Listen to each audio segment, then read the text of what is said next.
అరే తమ్మి, మీ బావ మీద అంటిగా బదనం పెట్టినవు. నైనా పాపం అన్నోళ్ళకి దీపం పెడతావారా? మా ఇద్దరికి అయ్యం పెడితే నీకేమవుతుందిరా?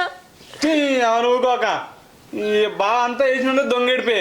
నీకు ఇంకా డౌట్ వస్తలేదు అక్క.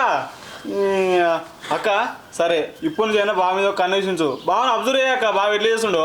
ఆయన బావ ప్యాకెట్ ఆడితే నాకు నష్టమా నీకు నష్టమా? అనే నాకు పుట్టినకి నాకేందాక అవసరమా?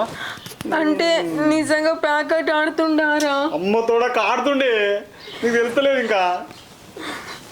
నువ్వు అబ్జర్వ్ అయ్యి బావను, బావ మీద కన్నేసించు, నీకు అర్థమవుతుంది. నేను ప్యాకాట ఆడుతున్నట్టుగా నా బామ్మది కానీ ఎట్లా తెలిసింది? నేనేమన్నా పెన్ల మీద ఒట్టేసి చెప్పిన ప్యాకాట ఆడనని. వీడేమో ప్యాకాట ఆడుతున్నాను వాళ్ళ అక్కకి చెప్పిండు. దానికి అనుమానం వచ్చింది.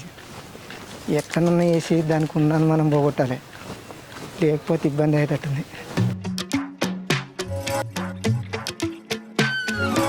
మా తమ్ముడేమో ఈయన ప్యాకెట్ ఆడుతుండు అని చెప్పబట్టి, ఈయననేమో నేను ఏడ్చుకుంటా నేను ఆడతలేని అని బట్టి ఎవరిని నమ్మాలి, ఎట్లా చేయాలి ఏం అర్థమవుతలేదు.